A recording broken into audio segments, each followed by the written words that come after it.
नमस्कार, मैं हूं मृत्युंजय कुमार झा। शाम के 5:30 बज चुके हैं और अगले आधे घंटे तक आपके सवालों का सबसे बड़ा मंच तैयार है। अगर आपने कमोडिटी में ट्रेड किया है या फिर नया ट्रेड करना चाहते हैं, जानना चाहते हैं कि आपके लिए कहां पर कमाई के मौके हैं, तो आप सवाल पूछिए। नंबर आप नोट कर लें 022-2300-1634। इसके अलावा आप 022-2300-1635 पर भी अपना सवाल पूछ सकते हैं।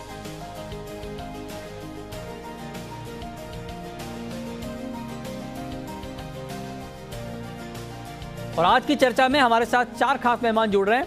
हमारे साथ हैं बीरेन वकील साहब पैराडाइम कमोडिटी के, भाविक पटेल हैं ट्रेडबुल्स के, राकेश धीर हैं गेहूं के एक्सपोर्टर हैं, हमारे साथ मुंबई से जुड़ रहे हैं, और हमारे साथ पश्चिम बंगाल से जुड़ रहे हैं विकी शर्मा, गेहूं के एक्सपोर्टर हैं। आप सभी का बहुत बहुत स्वागत है।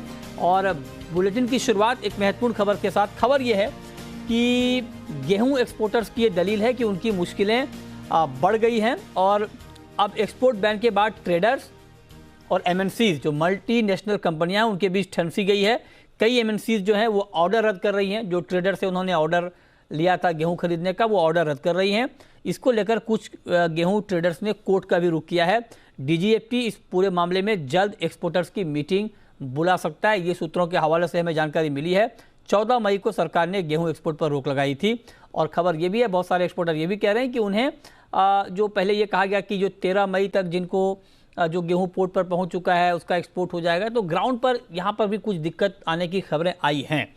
तो मेरा पहला सवाल विकी शर्मा जी, आप बताएं कि क्या दिक्कत आ रही है अभी आप लोगों को ग्राउंड पर? सर, हम लोग को दिक्कत ये आ रही है कि हम लोग मेनली बांग्लादेश एक्सपोर्ट करते हैं और थ्रू लैंड एक्सपोर्ट और बाई बार्ज और बाई रेल एक्सपोर्ट करते हैं। तो हम लोग को क्या हो रहा है कि एक्सपोर्ट सडनली जो बैन होने के बाद हम लोग के ट्रांजिट में बहुत गाड़ी रह गई और हम लोग का ये बंगाल में करीब 6 बॉर्डर है। 6 बॉर्डर में करीब 1200 से 1300 ट्रकें खड़ी हुई है आज लास्ट 15 दिन से। तो पहले डिक्लेयर आया कि 12-13 तारीख तक जो एलसी है उसका माल जाएगा, हाथ से निकलेगा, लेकिन स्टिल अभी 13 तारीख का माल भी अभी तक एक गाड़ी भी हम लोग का एक्सपोर्ट नहीं कर पाए। और यहाँ पे रेनी सीजन है, सारी गाड़ी का माल खराब हो रहा है और गाड़ी का डिटेंशन भी लग रहा है और ना अभी कोई गवर्नमेंट का हम लोग की कोई सुनवाई हो रही है। फिर एक नोटिफिकेशन और आ गया हम लोग की गवर्नमेंट के प्रतिनिधि कि 12 तारीख के बांग्लादेश की एलसी में उनको सुनाया है कि कुछ फ्रॉड हिसाब से एलसी ओपन हुआ है, जो बैंक गेट की एलसी ओपन नहीं किया। अच्छा, तो मेरा मानना है कि अगर 12 तारीख की कुछ बैंक गेट एलसी में अगर फ्रॉड लगती है, अब उसको स्कूट नहीं कर लीजिए। और नॉर्मली हम लोग का बांग्लादेश का हम लोग जो भी ट्रैवल करते हैं, हम लोग ऐसा कम से कम 50 एलसी का एग्जाम्पल दे सकते हैं जो 6 महीना पहले का, कि सपोज 10 तारीख को एलसी ओपन हुई है और 14 तारीख को स्टेट आया है, ऐसा हम लोग एग्जाम्पल दे सकते हैं। लेकिन अगर गवर्नमेंट चाहती है तो उसको स्कूट नहीं करना कर सकती है, लेकिन जो एग्जिस्टिंग एलसी है आप उसको परमिशन दे दो, वो गाड़ी एक्सपोर्ट हो जाए। और एक चीज कीजिए कि जो छोटे छोटे एक्सपोर्टर हैं जो 10 ट्रक है 20 ट्रक है, अब उसको एक काम कीजिए, कस्टम से एक काम कीजिए, उसको मिला लीजिए कि बॉर्डर में कब एंट्री हुई है वो गाड़ी, एटलीस्ट उस गाड़ी को तो आप लोग एक्सपोर्ट करवा दीजिए। मेरा गवर्नमेंट से ये मानना है कि रिक्वेस्ट है कि ये करवा देते हैं। ओके, ठीक है, ये तो एक दिक्कत है आपकी। लेकिन राकेश धीर साहब, एक खबर ये है कि एमएनसीज और ट्रेडर के बीच इसको लेकर कुछ मामला बढ़ रहा है कि एमएनसीज जो हैं वो ट्रेडर के ऑर्डर रद्द कर रहे हैं। इसको लेकर क्या खबर है सर? सर, ऐसे कि जितना भी माल कंडला गया है, ट्रेडर्स भी जानते हैं और एक्सपोर्टर भी जानते हैं कि ये माल सिर्फ 100% एक्सपोर्ट के लिए ही खरीदा गया है। ये कोई लोकल मंडी के लिए खरीदा नहीं गया है कि लोकल फैक्ट्री के लिए नहीं खरीदा गया। अब जब गवर्नमेंट ने 13 तारीख को नोटिफिकेशन निकाल के जो एक्सपोर्ट बैन कर दिया, रिस्ट्रिक्टेड कर दिया है, तो एक्सपोर्टर भी मजबूर है कि क्या करे उस माल का। अच्छा, लोकल ट्रेडिंग तो किसी का भी है नहीं। और हर ट्रेडर जो आज है जिसके अंदर तनातनी चल रही है, तो उनको भी पता है कि माल कंडला एक्सपोर्ट के लिए जाता है, लोकल ट्रेडिंग के लिए जाता नहीं है, वेयर हाउसिंग के लिए जाता नहीं है, स्टॉक के लिए नहीं जा रहा। अच्छा, बाकी एक्सपोर्ट की जो भाई साहब ने बात बताई, एक्सपोर्ट गवर्नमेंट ने बॉम्बे से, मेरा भी एक्सपोर्ट का काम है, जितने हमारे कंटेनर के लियो डेट 13 तारीख के थे, सारे कंटेनर एक्सपोर्ट की परमिशन दी है सरकार ने। काफी प्रोएक्टिव थी, उन्होंने इमीडिएटली कस्टम्स को और डीजीएफटी के माध्यम से सबको बताया कि जिसके लियो डेट नेट एक्सपोर्ट ऑर्डर जो होता है, उनको बताया है। और वो सारे माल मेरे भी चढ़ गए हैं, मेरे भी तकरीबन 70 कंटेनर है, सारे माल चढ़ गए। ठीक है। और अभी जो गवर्नमेंट ने एलसीज का जो आरसी इशू कर रहे हैं जो डीजीएफटी के माध्यम से, वो आज से स्मूथ लाइन हो गया, स्ट्रीमलाइन हो गया। मेरे ख्याल से इस वीक से जिसकी एलसीआं थी जो बिफोर 13th, वो सबको रिलीज सर्टिफिकेट मिला और सारा काम 1-2 दिन में शुरू हो जाएगा एक्सपोर्ट का। अच्छा, और हाँ जी, ठीक है। तो मतलब आप कह रहे हैं कि सरकार ने काफी प्रोएक्टिवली काम किया, कुछ दिक्कत ग्राउंड पर आ रही होंगी लेकिन सरकार ने अपने लेवल पे किया है। लेकिन आप बताएं जरा शर्मा जी कि आप चाहते क्या है इस वक्त, कैसे ये मामला सॉल्व होगा, कैसे आप लोगों की परेशानी दूर होगी, इसके लिए क्या डिमांड है आपकी? हम लोग अभी ये चाहते हैं कि जो गवर्नमेंट का जो पहला नोटिफिकेशन था उसके हिसाब से जो भी एलसी था उसको परमिशन दिया जाए। और अगर सरकार को लगती है कि कोई गलत एलसी है, आप उसको भले रोक दो फुल स्क्रूटनी करके, लेकिन बॉर्डर पे स्पेशली लैंड पोर्ट पे जो ट्रकें खड़ी है ऑन वेटिंग पे, अगर आपको कहीं दिक्कत है, आप एटलीस्ट उस गाड़ी को एक्सपोर्ट का परमिशन दे दो। या तो आप कस्टम का कोई भी आदमी हो उससे काउंटिंग करवा लीजिए, जो पहले एंट्री हुई है 12 तारीख के पहले की जो बॉर्डर के सामने एंट्री हुई है उस गाड़ी को, क्योंकि वो गाड़ी खड़ी है, उससे सबको बहुत नुकसान होगा। क्योंकि इधर बहुत रेनी सीजन हो रहा है। और अगर ये तो उसमें थोड़ा नहीं शर्मा जी, मतलब मैं जो ग्राउंड पर हूँ नहीं, आप ग्राउंड पर हैं, आप ज़्यादा बेहतर समझते होंगे। लेकिन जहाँ तक मैं समझ पा रहा हूँ कि कई बार ये होता है कि ठीक है ऑर्डर तो है, लेकिन कई बार ग्राउंड पर इसको इम्प्लीमेंट करने में थोड़ा वक्त लगता है, भीड़ ज़्यादा होगी, कहीं ये वजह तो नहीं है या फिर कुछ और वजह है? नहीं, मुझे ये समझ में नहीं, आज 10 दिन हो गए, 10 दिन से हमारी गाड़ी ना हम लोग से किसी ने स्टॉक मांगा, ना कोई कस्टम से पूछा कि आपके पास क्या स्टॉक है स्पेशली हम लोग के लिए। ठीक है, अगर कोई स्टॉक भी मांग लेता, हम लोग राइटिंग में स्टॉक देते हैं कि हमारे पास ये स्टॉक बॉर्डर पे खड़ी हुई है। और जो एलसी है अभी कुछ 2-3 दिन से आरसी थोड़ी निकली है, जो पुरानी आरसी निकली ऐसा नहीं है, लास्ट 2 दिन आरसी निकली हम लोग की। अच्छा, अगर ये आरसी निकल जाएगी ये तो एक्सपोर्ट हो जाएगा। लेकिन बहुत एक्सपोर्टर ऐसे हैं जिसके पास 12 तारीख की एलसी पड़ी है, लेकिन वो एक्सपोर्ट नहीं कर पाएंगे। या तो उनको बॉर्डर से गाड़ी घुमाना पड़ेगा, और वो इस मटेरियल का क्या करेंगे किसी को नहीं पता। ठीक है, ठीक है। मेरा आपके माध्यम से मेरा गवर्नमेंट के पास रिक्वेस्ट है कि आप जो एलसी है अगर 12 तारीख कहीं अलाउ नहीं करते हैं, तो मेरा मानना है कि आप मत करो, स्कूटनी करके करो, लेकिन एटलीस्ट पोर्ट पे जो गाड़ी है आप उस गाड़ी को एक्सपोर्ट के लिए इजाजत दे दो, क्योंकि हमारी तो गलती नहीं है, सडनली एक्सपोर्ट बैन होने से हम लोग तो फंस गए। ठीक है, ठीक है। बहुत शुक्रिया शर्मा जी आपका और राकेश धीर साहब आपका हमारे साथ जुड़ने के लिए और इस खबर पर डिटेल में बातचीत करने के लिए। चलिए आगे बढ़ते हैं और फटाफट आपको 3-4 कॉल बता दें, उसके बाद फिर कुछ और खबर का रुख करेंगे। अभी शाम के कारोबार में आप कहां पर ट्रेड कर पाएंगे? गोल्ड और सिल्वर ये दोनों काउंटर मार्केट में दबाव में है, गिरावट के साथ ट्रेड हो रहा है। आप देखिए कि MCX पर गोल्ड 178 रुपये नीचे, चांदी में 578 रुपये की कमजोरी, अंतर्राष्ट्रीय बाजार में भी कीमतें दबाव में हैं। आप बताइए जरा बीरेन वकील जी कि आज शाम के लिए सर क्या किया जाए गोल्ड में और सिल्वर में? 50,900 के आसपास गोल्ड बाय कर सकते हैं, 51,250-300 का टारगेट रख सकते हैं, और 50,400 आसपास स्टॉप लॉस रख सकते हैं। सिल्वर में भी मैं बाइंग प्रेफर करूंगा, 1,500 के आसपास 61,200 का स्टॉप लॉस, और 62,200 300 के आसपास का टारगेट। ठीक है। अच्छा भाविक जी आप बताएं सर, क्रूड में आज अभी इस भाव पर कोई ट्रेड लिया जाए कच्चे तेल में? कच्चे तेल में अभी भी मुझे लग रहा है कि इंट्राडे प्रोस्पेक्टिव बाइंग ही करनी चाहिए। तो अभी 8619 के करीब है, तो अगर 8580 या 8570 के करीब आता है जून कॉन्ट्रैक्ट, तो मैं लॉन्ग के रिकमेंडेशन करूंगा। टारगेट रहेगा 8700 का और स्टॉप लॉस रहेगा 8600 का। ठीक है, तो ये रहा आपकी कच्चे तेल पर 8,618, ये MCX पर कच्चे तेल का भाव है। 106 रुपये ऊपर MCX पर क्रूड में ट्रेड इस वक्त हो रहा है। बीरेन जी मेटल मार्केट पर सर आपका व्यू आज के लिए? कॉपर में शॉर्ट किया जा सकता है, जून कॉपर में अराउंड 773-74 के आसपास, 780 का स्टॉप लॉस होना चाहिए, टारगेट 765 के आसपास रख सकते हैं। ओके, तो ये राय आपकी हो गई मेटल पे। चलिए अब एक खबर और, जो खबर हमने आपको सबसे पहले बताई दिखाई और उसके ऊपर हम लगातार कवरेज भी कर रहे हैं कि सरकार ने 40 लाख टन आप ये कह लें कि ड्यूटी फ्री सोया तेल और सूरजमुखी तेल मिलाकर इंपोर्ट की मंजूरी दी है, और उस पर एग्री सेस भी नहीं लगेगा। और ये 40 लाख टन इस साल के लिए, और अगर 2 साल, चूँकि ये छूट 2 साल के लिए है, तो 2 साल में 80 लाख टन इंपोर्ट की मंजूरी दी है। एक्सपर्ट कह रहे हैं कि इससे डोमेस्टिक मार्केट में सप्लाई के हालात बेहतर होंगे, दाम कम होंगे, लेकिन इसको भी ये मतलब कब तक मतलब ये इंपोर्ट हो जाएगा और कब से दाम घटने शुरू हो जाएंगे, ये बताने के लिए हमारे साथ इस वक्त नीरव देसाई जुड़ रहे हैं जो कि जीजीएन रिसर्च के हैं। नीरव जी, बहुत स्वागत है आपका बड़ा डीप रिसर्च रहता है एडिबल ऑयल पे। मैं मतलब ग्राउंड रियलिटी जानना चाहता हूँ इस ऐलान का कि 20 लाख टन क्रूड सोया तेल और 20 लाख टन क्रूड सूरजमुखी तेल आएगा 1 साल में, और 2 साल में 80 लाख टन जो ऐलान है उसके मुताबिक, और इस पर ना तो इम्पोर्ट ड्यूटी होगी ना एग्री सेस होगा। ये इम्प्लीमेंट कितने दिन में हो जाएगा सर? कब तक हम इंपोर्ट करने की स्थिति में है? क्या अभी मार्केट तैयार है इंपोर्ट के लिए?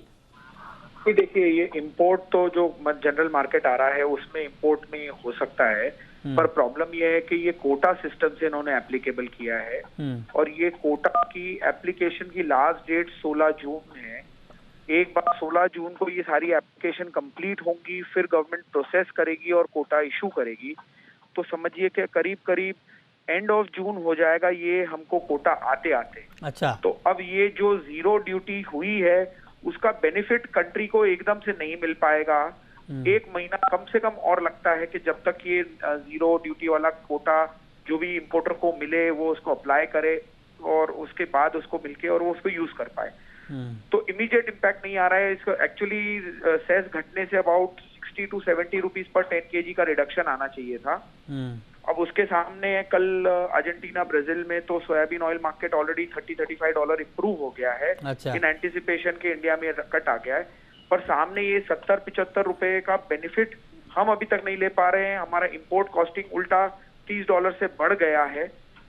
तो एक थोड़ी सी ये प्रोसीजरल फ्लॉ है या प्रोसीजरल डिले है, उसके कारण मार्केट में अभी हाल सिर्फ 5 रुपए प्रति 10 किलो का ही रिडक्शन डीगम और सोया रिफाइंड में देखने मिला है आज मार्केट में। अच्छा। और इंडस्ट्री इसमें भी विचलित है कि अभी काफी बहुत ट्रेड इवन ट्रेडर्स करते हैं और वो लाके एक्सटैंक सेल्स करते हैं।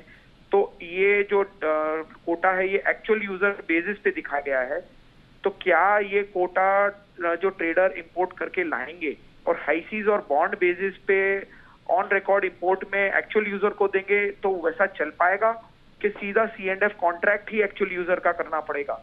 ये भी थोड़ा सा देखना पड़ेगा, इसमें भी थोड़ी एम्बिग्विटी है। अच्छा अच्छा। तो इन सब चीजों के बीच में अभी ट्रेड इन सब चीजों को समझ रहा है, पर ये बात पक्की है कि लाइसेंस की अगर आखिरी तारीख 16 जून है तो एंड जून तक ही नए लाइसेंसेस इश्यू होंगे, तो ही हम ये कोटा का यूज कर पाएंगे जीरो ड्यूटी का। तब तक में जिसको भी कार्गो क्लेम करना होगा उसको 5.5% की एग्री सेस भरनी पड़ेगी। इसके कारण थोड़ा सा ये भी इशू दिख रहा है कि कार्गो लाके लोग क्लियर नहीं कराएंगे, क्योंकि वो कोशिश करेंगे कि ज्यादा से ज्यादा कार्गो बाद में करें, तो थोड़ा सा सप्लाई चेन भी डिसरप्ट होगा इसके कारण। अच्छा, लेकिन आपने ये कहा कि इस ऐलान के बाद 4 से 5 रुपए का इम्पैक्ट तो आ गया है, तो अगर 4 से 5 रुपए का इम्पैक्ट आया है नीरव जी, तो हमारी जेब तक वो इम्पैक्ट कब तक आएगा? 4 से 5 रुपए प्रति 10 किलो पे इम्पैक्ट है, जो कि बहुत नॉमिनल है। आना चाहिए था 60 से 70 रुपए प्रति 10 किलो। अच्छा। समझिए कि 20-25 रुपए ओरिजिन पे प्राइस बढ़ जाता तो कम से कम 4 से 5 रुपए किलो या 40 से 50 रुपए प्रति 10 किलो आना चाहिए था। उसके सामने मात्र 5 रुपए प्रति 10 किलो आया है। तो हमारे कंज्यूमर के बेनिफिट के लिए मुझे लगता है एंड जून अर्ली जुलाई से इसका बेनिफिट मिलेगा। अच्छा, एंड जून अर्ली जुलाई से कितना बेनिफिट मिल जाएगा सर? करीब 40 to 50 रुपीज पर 10 kg। तो मतलब 5 रुपए पर किलो मान लें? 5 रुपए पर किलो मान लें। अच्छा, ठीक है। बहुत शुक्रिया नीरव जी आपका डिटेल में इस खबर का इम्पैक्ट हमें समझाने के लिए, बहुत शुक्रिया आपका। चलिए अब हम शुरू करते हैं सवाल और जवाब, और पहला सवाल है पंकज गुप्ता का। पूछिए Gupta ji. Natural gas positional cell करना है, तो इसके सेल और टारगेट क्या है लंबे के लिए बता सकते हो? नेचुरल गैस आपको पोजिशनल सेल करना है, 3% ऊपर है मार्केट इस वक्त, 700 रुपए के ऊपर। बताइए भाविक जी, क्या करना चाहिए? आपको लगता है कि सेल करना ठीक है अभी नेचुरल गैस? देखिए, natural gas life time high पे है और लाइफ टाइम हाई पे सेल करना थोड़ा बहुत रिस्की है। अभी 10 मिनट ही शो शुरू हुआ तब मैंने देखा 699 था, अभी 700, मतलब 10 मिनट में 1% की तो अपसाइड मूवमेंट आ गई है। और हमने देखा है कि पहले 3% थे, अब तो इंट्राडे 7 से 10% की भी मूवमेंट आती है, तो मुझे नहीं लग रहा कि नेचुरल गैस शॉर्ट करना चाहिए। काफ़ी लोगों को लॉस भी हुआ है पहले, तो आई थिंक नेचुरल गैस में ट्रेड ना करें तो अच्छा है, क्योंकि बहुत वॉलेटाइल काउंटर है और अभी लाइफ टाइम हाई पे चल रहा है। ठीक है, नेक्स्ट कॉलर सुरेश हैं, पूछिए सुरेश जी। सर नमस्ते। नमस्कार, पूछिए। सर मेरा सवाल है, क्रूड ऑयल पे मुझे यहाँ से पोजिशनल 10 लाख सेल करना है। 10 लॉट सेल करना है पोजिशनल? तो क्या करूँ कि अभी रुकूं? बीरेन जी, क्या आपका सुझाव होगा सर शॉर्ट करने का कच्चे तेल में अभी इस भाव पर?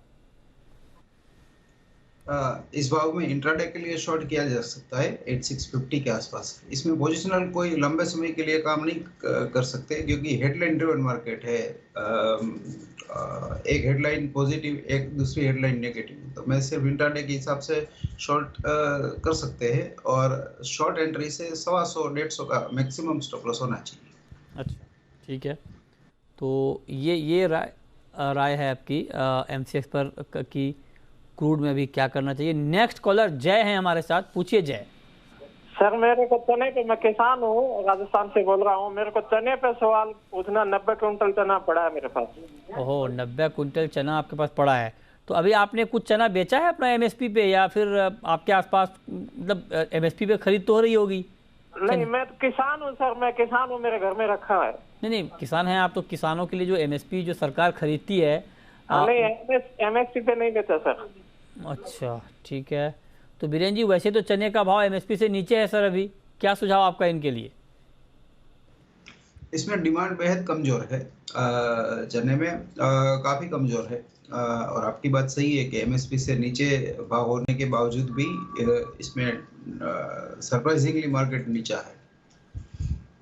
तो अभी क्या रहेगा सर आगे? मैंने कहा ना कि डिमांड काफी कमजोर है। मुझे उम्मीद थी कि इसमें MSP ऑपरेशंस आएगा, लेकिन आ नहीं रहा है, और जिस हिसाब से गवर्नमेंट का इन्फ्लेशन के सामने युद्ध चालू है, वो देखते हुए इसमें मुझे ऐसा लग रहा है कि किसान ने तो निकाल देना चाहिए, वेट नहीं करना चाहिए। ठीक है, अगला सवाल है फरहान का, पूछिए फरहान। गुड इवनिंग सर जी। गुड इवनिंग, पूछिए सर जी। मेरा सवाल मैन पावर पर है, वीरेन वकील सर से, कि ये फंडामेंटल भी अच्छा क्रैक करते हैं सर, और टेक्निकल भी। 3 साल से इसमें कुछ कमा कर दिया नहीं है क्रैक व्यापारी को मैन पावर ने। अब कैसे, क्या कुछ फंडामेंटल चेंज हुआ है, यही फंडामेंटल है? 1030 ये मेंथा का क्लोजिंग का भाव है, बहुत ही मामूली बढ़त के साथ बंद हुआ है मेंथा का प्राइस भाव। बताइए बीरेन जी। इसमें मंथली कैलेंडर के हिसाब से करीबन 25-30 रुपये का ब्याज बदला चल रहा है, तो physical to futures screen basis पे ये करीबन 1.25% ब्याज दे रहा है, 15%। तो हेजिंग के लिए अच्छी आइटम है, और आउटराइट जो लोग स्पेकुलेशन करते हैं तो उनको दोनों साइड खेलना चाहिए, जिसकी रेंज वो नीचे में 1040-50 और अपसाइड में 1120-30 रख सकते हैं। ये रेंज में पिछले 2 महीने से रहा है। ठीक है, नेक्स्ट कॉलर कपिल हैं, पूछिए Kapil ji. Good evening sir. Good evening, पूछिए। सर मेरा बीएन 25 सर से सवाल है, गेहूं पर राय चाहिए थी। 3000 बिक जाएगा सर गेहूं इस बार? 3000? हाँ 3000 सर। बताइए वीरेन जी। ये जो सडन एक्सपोर्ट बैन आया, उसके हिसाब से काफ़ी डिस्ट्रप्शन तो आ गया है, बट वर्ल्ड वाइड शॉर्टेज काफ़ी है। अगले 15-20 दिन में अमेरिका का वेदर कैसा होगा, क्योंकि वहाँ सीवियर ड्रॉट कुछ जगह पे चल रहा है, और ख़ास तो इंडियन मानसून टाइमली आता है, कैसे ऑनसूट रहता है, वो सब देखना पड़ेगा। बट एक बात है कि सीवियर क्राइसिस वेदर साइड से फ्रांस में भी है, अमेरिका में भी है, और सप्लाई शॉर्टेज भी है। तो अभी भाव पे कोई कमेंट मैं नहीं करूँगा। एक बार ये डिसरप्शन ख़त्म हो जाए तो यहाँ से हम अपसाइड देख सकते हैं, ठीक अपसाइड देख सकते हैं। ठीक है, प्रमोद हैं नेक्स्ट कॉलर, प्रमोद जुड़ रहे हैं, पूछिए प्रमोद जी। नमस्ते सर। नमस्कार, पूछिए सर। मैं ये जो अभी मसाला में मंदी आई है, तो इसके जीरा है, धनिया है और टर्मरिक है, इन तीनों के लो लेवल क्या रहेंगे, या कोई ज्यादा मंदी आने वाली है, कोई महंगाई पे ऐसा कोई होने वाला है, क्या है कुछ बताइए, क्योंकि माल लिया हुआ है अभी। ठीक बात है, मसालों में ठीक ठाक तेजी थी, उस तेज़ी के बाद अब गिरावट आई है। भाविक जी, ओवरऑल क्या नया आउटलुक है? क्या ये कमज़ोरी जो अभी मसालों में आई है ये थोड़ी और गहराएगी, बढ़ेगी, या आपको लगता है कि बहुत ज़्यादा गिरावट की गुंजाइश नहीं है, फिर से मार्केट बाउंस बैक करेगा? देखिए, पहले अगर हम देखें 3 महीने पहले तो मसालों में अच्छी खासी तेज़ी देखने को मिली थी, और अभी अगर देखें तो थोड़ा बहुत प्रॉफिट बुकिंग है। आई थिंक कि ये मसालों में प्रॉफिट बुकिंग इसलिए है क्योंकि अगर वेदर फोरकास्ट देखें तो शायद जो मॉनसून है, आईएम ने प्रिडिक्ट किया है कि थोड़ा नॉर्मल हो सकता है, और अभी आई थिंक अर्ली मॉनसून भी आ रहा है, तो उसकी वजह से प्रॉफिट बुकिंग आ रही है। आई थिंक मुझे लग रहा है कि ज़्यादा नहीं, पर यहाँ से और 5 से 6% की गिरावट है। आई थिंक वहाँ से 6% के अराउंड बॉटम होना चाहिए और वहाँ से प्राइसेस स्टेबलाइज होना चाहिए, बट यहाँ से 5 से 6% की गिरावट का गिन के चल सकते हैं। ठीक है, ओके। नेक्स्ट कॉलर नीरव है, पूछिए नीरव जी। सर 15 दिन से लाश ही लाश हो रहा है, वीरेन जी से कोई अच्छी कॉल लीजिए जिसमें फायदा हो। गोल्ड 50,960, 200 रुपए के आसपास की कमजोरी है गोल्ड में। बीरेन जी, क्या अच्छी कॉल गोल्ड में हो सकती है इस वक्त सर? मैं भी अच्छी कॉल ढूंढ रहा हूँ जिस हिसाब से मार्केट चलते हैं, बट फिर भी आज के लिए मैंने 2-4 दिन पहले मुझे गोल्ड से मोह भंग हो गया था कि अब नहीं लेना है। अच्छा। बट ये वापस जो अमेरिका और चाइना के बीच तनाव हो गया है थोड़ा ताइवान को लेके, तो वापस गोल्ड में थोड़ी दिलचस्पी आ गई है। करंट लेवल से 50,700-800 के आसपास से पोजिशनल बेसिस पे थोड़ा लॉन्ग साइड प्रेफर करूंगा। 50,200 का स्टॉप लॉस रहेगा, और नियर टर्म टारगेट 51,200-300 का रहेगा। ठीक है। नेक्स्ट कॉलर धर्मेंद्र हैं, यूपी से जुड़ रहे हैं, पूछिए धर्मेंद्र जी। सर ये सरसों के भाव 8,000 कब तक जा सकते हैं? 8,000 तो एक बार सर जाके आ गया, अब देखते हैं कि दोबारा कब जाएगा। भाविक जी बताइए। देखिए, सरसों का भाव भी 7100 के अराउंड चल रहा है। हाँ, जैसे आपने बताया एक बार जाके आया, बट ओवरऑल जब बहुत सप्लाई शॉर्टेज थी तब सारे ऑयल कॉम्प्लेक्स में हमने तेज़ी देखने को मिली थी, और अभी देखें तो इन्फ्लेशन कंट्रोल करने के लिए काफ़ी स्टेप्स भी गवर्नमेंट ले रहा है, तो उसकी वजह से भी कहीं ना कहीं थोड़ा प्राइसेस नीचे आ रहा है। और मुझे लग रहा है कि ज़्यादा तो नहीं, बट 75-7600 वापस आ सकता है, क्योंकि अभी भी अगर ओवरऑल पिक्चर देखें तो डिमांड अच्छी ही है और सप्लाई नेक या शॉर्टेज अभी भी बनने रखे हैं, तो मुझे नहीं लग रहा कि प्राइसेस ज़्यादा यहाँ से डिप्रेस होंगे। कहीं ना कहीं 75-7600 वापस हमें 1 से 1.5 महीने में देखने को मिलेगा। ठीक है, अगला सवाल है आशुतोष मोदी का, पूछिए आशुतोष जी। सर क्रूड ऑयल का करंट रेट में क्या करना चाहिए? क्रूड में अच्छा इस पर बात हो चुकी है, लेकिन फिर भी आपको बताते हैं कि अभी बीरेन जी जो करंट मार्केट प्राइस है क्रूड का, ये भाव आपको कैसा लग रहा है अभी ट्रेड के लिए? इंट्राडे के लिए सेल कर सकते हैं इस भाव पे। सेल एंट्री से 125 रुपया का स्टॉप लॉस होना चाहिए। टारगेट भी छोटा ही रखेंगे, 150-200 आसपास। ठीक है, अगला सवाल है प्रशांत का, पुणे से, पूछिए प्रशांत जी। नमस्कार सर जी। जी पूछें। Good evening. एक तो आप सब पैनल का thank you very much, you are guiding सब पीपल के लिए, आप अच्छा गाइड कर रहे हैं, उसके लिए thank you. Thank you so much, thank you so much आपका। चीज सर, अभी ये सिल्वर और गोल्ड में इतनी उठक पटक जो हो रही है, उसके पीछे सर क्या बेसिक्स है कि जिसकी वजह से इतना ऊपर इतना नीचे हो रहा है? पहले तो इतना अप एंड डाउन मूवमेंट नहीं हो रहा था, बट सडनली अभी इतना एक हफ्ते देखोगे तो ऊपर नीचे चालू हो गए। देखिए ये बात आपकी ठीक है, लेकिन अभी गोल्ड बेसिकली गोल्ड की जो लड़ाई है वो चल रही है फेड की मीटिंग से या फेड के अप्रोच से, और दूसरी तरफ जो महंगाई के आंकड़े हैं उससे, और इन दोनों खबरों के बीच गोल्ड का मार्केट जूझ रहा है, लड़ रहा है, इसीलिए कभी ऊपर कभी नीचे। बीरेन जी क्या ऐड करना चाहेंगे आप इसमें? फियर और ग्रिड की लड़ाई है ये। फियर हावी होता है तो गोल्ड ऊपर जाता है, और ग्रिड हावी होता है तो थोड़ा नीचे जाता है। ठीक बात है, ये फियर और ग्रिड की लड़ाई है, और इसीलिए मार्केट आप देखिए कि एक डायरेक्शन पकड़ के नहीं चल पा रहा है। देखते हैं कि मार्केट की तस्वीर आगे कैसी होती है, लेकिन अभी मार्केट मतलब ऊपर नीचे हो ही रहा है। अगला सवाल है कैलाश चंद्र मोदी का, पूछिए कैलाश जी। नमस्कार सर। नमस्कार, पूछिए। सर गेहूं के भाव इन दिनों में 25% बढ़ गए हैं, आगे क्या संभावना नजर आ रही है? गेहूं के भाव 25% तो बढ़े हैं, बिल्कुल। बताइए भाविक जी। देखिए, जैसे बीरेन जी ने कहा कि ये एक्सपोर्ट बैन हुआ है तो उसकी वजह से ऑफकोर्स प्राइसेस बढ़ने ही वाले थे, और ओवरऑल अगर सिनारियो देखें तो रशिया और यूक्रेन नियरली 25% वर्ल्ड को दे रहा था, वो वहाँ से बंद है। यूएस का अगर मार्केट देखें तो आई थिंक ड्रॉट आ सकता है, तो उसकी वजह से भी शॉर्टफॉल है। तो वर्ल्ड में अगर देखें तो शॉर्टफॉल गेहूं के हैं और इसकी वजह से प्राइसेस बढ़े। आई थिंक अभी 20 to 80 के करीब चल रहा है। मुझे लग रहा है किसी कॉलर ने बोला कि 3000 आएगा, वो मुझे पता नहीं, पर लग रहा है कि एटलीस्ट 2500 तक आ सकता है गेहूं के प्राइसेस।